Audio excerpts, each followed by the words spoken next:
That makes me feel very secure. Yeah, it is. It's the highest, or one of the highest crime rates. We used a university professor from Farley Dickinson, who's a retired police chief from New Jersey. And he called and said, "You guys are beautiful." He said, "You should have called." He said, "Not only did you pick one of the toughest communities, you picked the most corrupt part of New Jersey." Well, that's an accolade. Yeah. Oh, they're proud of it. I mean, it's you know, it's like going to Providence, Rhode Island, where Buddy Cianci was mayor while he was in jail. You know, it's this red badge of courage. I think we voted to encumber the money. We did, yeah. And I think we were just making sure that that's how we were moving. Yep. And that's why Don said So about it. if I you think I sent you a copy of the contract that they signed. No, maybe. You sent it If before not, Christmas? Yeah. I'm sure it's on my desk. It's on the 28th. Yeah, we signed it on the 28th, but they signed it. So what I'll do is, hopefully you're not in any rush. So I'll get it teed up. I mean, I know who's going to work on it. Melissa's going to work on it. He's currently... You're going to get done before the march on Yeah. Wrong. I'll make sure I send that. Melissa is currently interim fire chief in Somersworth. Yeah. So assuming the storm doesn't knock us out, we'll be interviewing fire chiefs candidates down there tomorrow, actually. We're supposed to, if that doesn't get canceled. So he should be out of there within a month. So they can start in February. Yeah. But I'll send you an idea. I'll also send you a list of all of the stuff we need, so the department heads can start putting it together. That's what I thought. It was a memo out to all the department heads. As I've seen them, I've been telling them a little bit about what's going on. But Is there anybody left from when I was around? Other than you, I mean, she's like Van Penny. She's never leaving. Well, you have Danny Davis Dan still just but he's going to be retiring. Okay. And then Todd Mason is the fire chief, so Todd was there. Ken Wakefield is the police chief. He was a sergeant. He was a sergeant or lieutenant at that point. Well. But in the town hall and anything else, I think You're still here. I'm still here. Yeah. And Jake's in college. Yeah. Oh. He used to come in, and he was the only one who understood me. Do you have any questions from the public? Yes, what's the cost for the town? 35,000. For the whole thing? 35,000. Not to exceed, right? Yeah. Not to exceed. Yeah. Sure. What precipitated hiring these guys so fast that you had to encumber the money before you had the guy come in and explain what they were going to do? I've already met with them early December, late November. We met with them a little bit and got an idea from it. We've looked at the reports they've done in other communities, and there's just redundancy, and as Peter had stated, or Mark did, we've cut that budget down, so now we're really down to if we keep cutting it, it's services. Do we need 24-hour police coverage? Do we need 24-hour fire? Do we need lifeguards at the beach? Things like that, you know, so we can address that. Can we merge departments together and just rethink of it instead of this is how we did it last year and the year before, so this is how we're doing it next year. Rethink about it as, is there a smarter way to be doing it?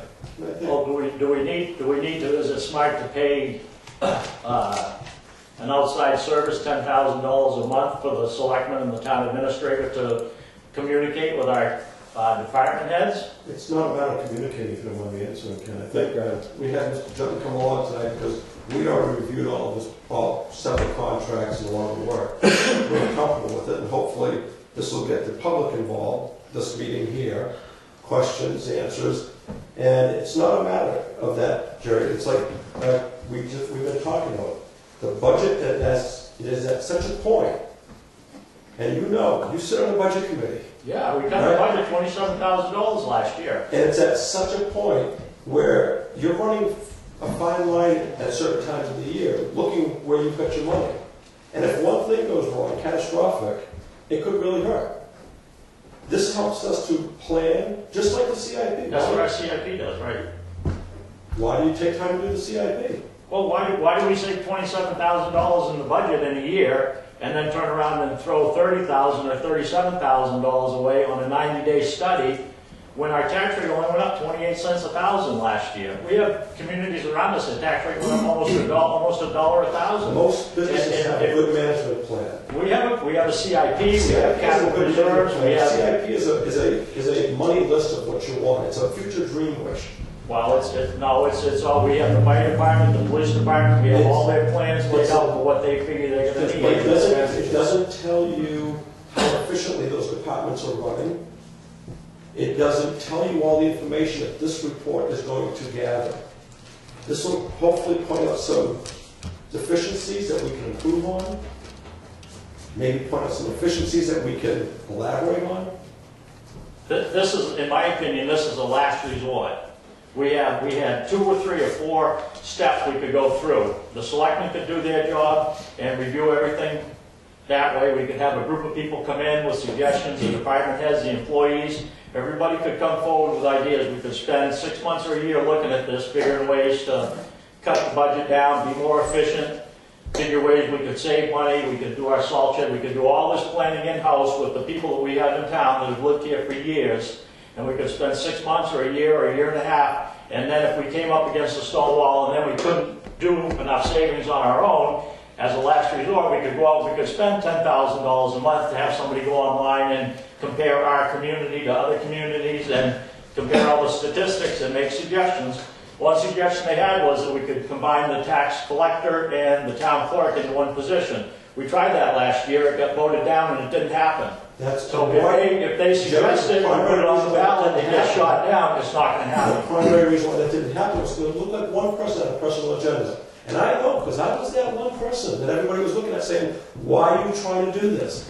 And I was trying to do it to create efficiency. And you know what?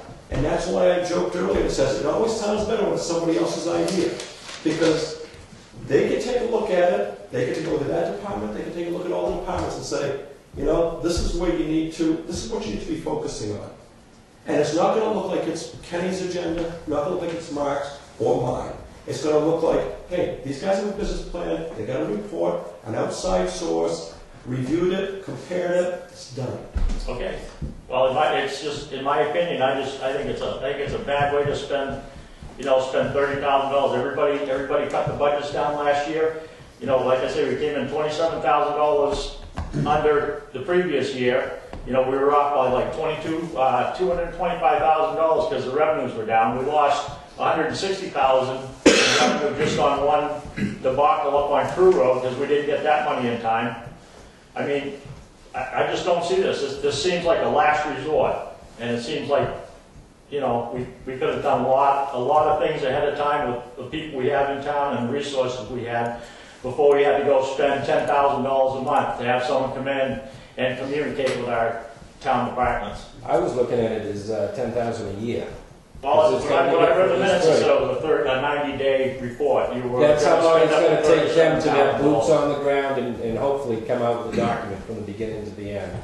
That's how long it's going to take them to produce it. But, and just like he said, if we take it, look at it, and throw it up on the shelf next to the master plan, then that's our own fault. But if we start implementing it all the way through each department, I think you'll save that money the first year, and if not, double or triple it. Well, it's a crapshoot, but like I say, we got very experienced, very intelligent people living right in the town, and I think there are a lot of steps we could have gone through before you bring in headhunters to go through the departments and see where we can cut people out. I mean, if you guys don't have the nerve to fire people, then maybe you should get a management position. People out. This is a matter of efficiency. I don't know how you're skipping from here to here. Well, I heard someone say something about people on the chopping block. No, I heard someone say something about eliminating jobs and knowing everybody in town. Someone at that table said about eliminating jobs, everybody knows everybody in town. Maybe if there's people retiring, do you need to fill those positions? Right. Or can you do something else? There's a case in point. The road agent's retiring. He's like $55,000 a year, maybe $60,000 with benefits. Replace him with someone that's making $40,000. You save $20,000 there. Excuse me. Replace him with someone making $40,000. If another guy retires, don't replace him at all. So if you're saving 45 off of him and you're saving 25 off of the guy that retired, then you save 65, Why do you need $70,000. to replace him? You're assuming you need to replace this position. Well, you're assuming you Maybe the got department would run just fine with 4 people. you're assuming you got to pay him $30,000 to figure that out, and you and I could sit here and figure it out ourselves for nothing. That's only one issue. That's right. And there's at least 20 or 25 issues that I've come up with. Well, I just think that there's a lot that could have been done in-house without spending all that kind of money. Well, this wasn't a last resort. We've thought a lot about it. We've also have a lot of things on our plate that we're dealing with. Well, that's the first I heard of it. You guys encumbered the money 2 weeks before you had the guy come in and sit down and explain what you're going to do. Well, because I couldn't get here. Yeah. Well, That's, it's, Jerry, I do look at it as a way of looking at the way the town operates and an opportunity to operate a little bit better, or maybe they might even come back and say, hey, you need more cops. That's right. You need more firefighters. It could be a double-edged sword. We're not looking at it as a headhunted adventure. We're looking at it as where can we be more efficient, and where do we might not need as much here or versus there. It's not. I don't look at it as a headhunting expedition at all. We did a study one time with salary scales. We eliminated these steps. People anticipate steps plus COLAs. We did a salary study that we go by now. We paid for that salary study. We still even pay for it again when it gets revised. It works. It works. We get comparative data from other towns that mirror the same types of services we have. But I mean, it's just like we did 2 furlough days last year. We closed the dump for 1 day. You would have thought the world had ended. Yeah. Oh, I know. I remember Jim Miller was sitting there with the gate. He was in a coma. It's that type of stuff. But I mean, And I talked to some people down in other communities down south, and they said, boy, your dump's open Friday, Saturday, and Sunday. Boy, you have a good gig up there. In Monday. Yeah. But Joe, you're doing the exact thing that we're trying to avoid. You're jumping to conclusions. I'm jumping to a conclusion. What's I am? I know dozens of people in this town that could offer you suggestions on how to streamline operations and how to do things better and how to save money. And instead of going through that process and maybe a year down the road saying, well, we couldn't come up with anything, we have to go to the next step, we're going to spend the money and get a professional to do it. That's all I'm saying. Mr. Brown. I understand that Mr. Jutton hasn't had the opportunity to look at our town.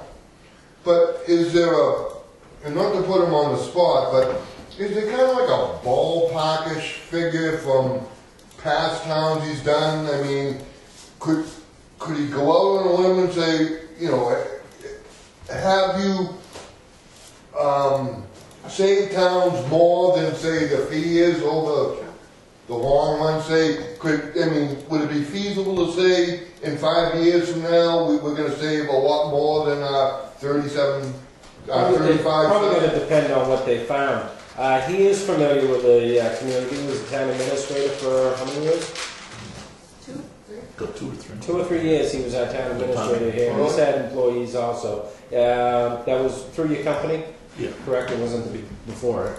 So he's familiar somewhat with the company, and as you can see inefficiency. There's a difference between suggesting ways that you can save money and having communities implement it, which is what I was saying earlier, is that there are substantial ways that you can save. One of the problems, and I suspect it will be the case here, is that in all likelihood you're not paying for the cost of the community today.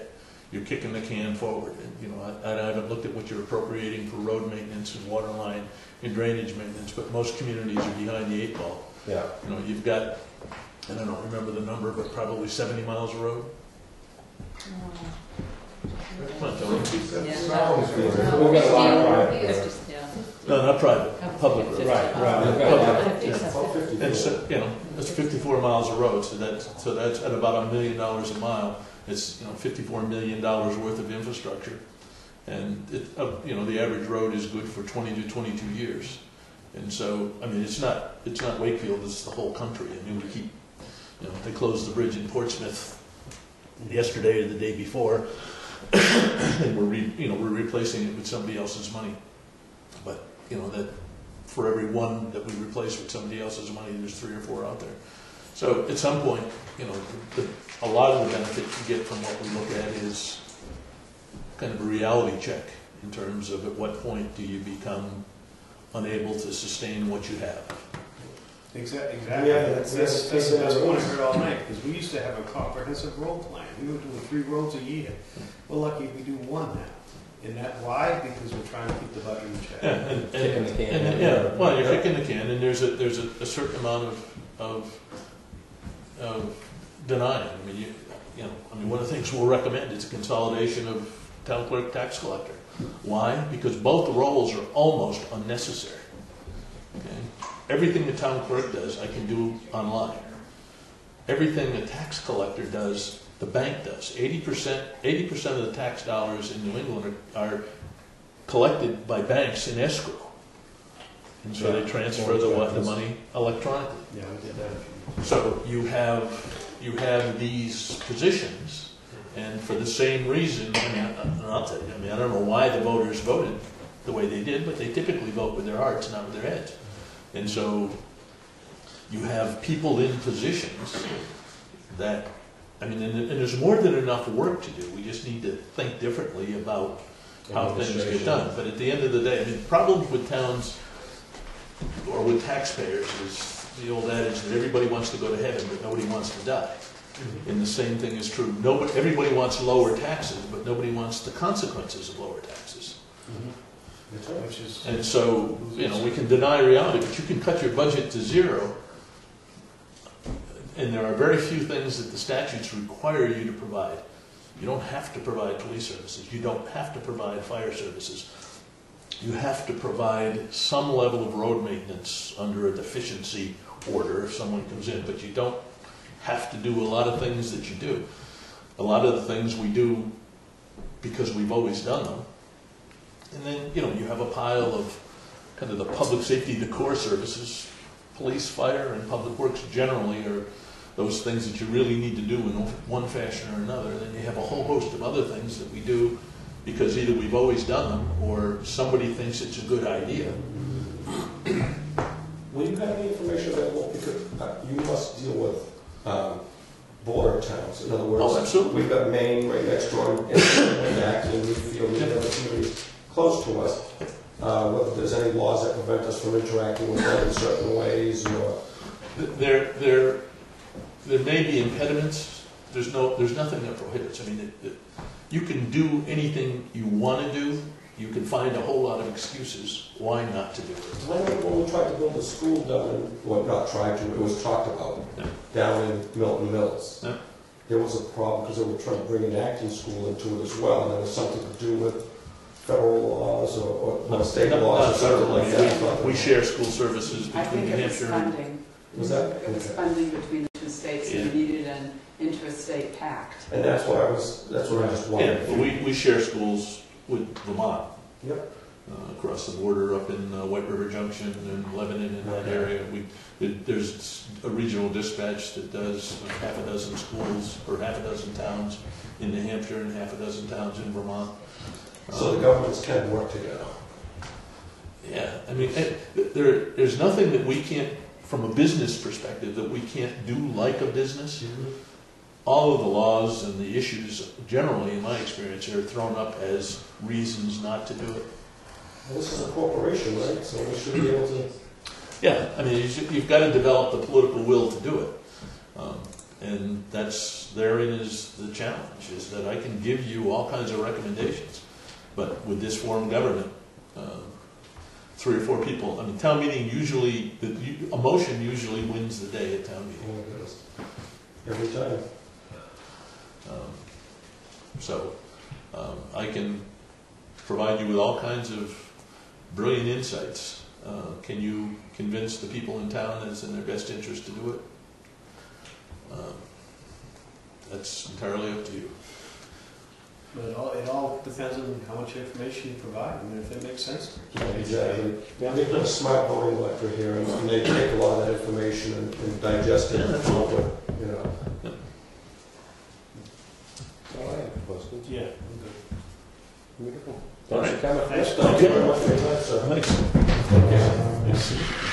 Good to see you. And I'm really worth it, I promise. Promise? I promise. How much are you worth? Well, next we have Mrs. Levitt.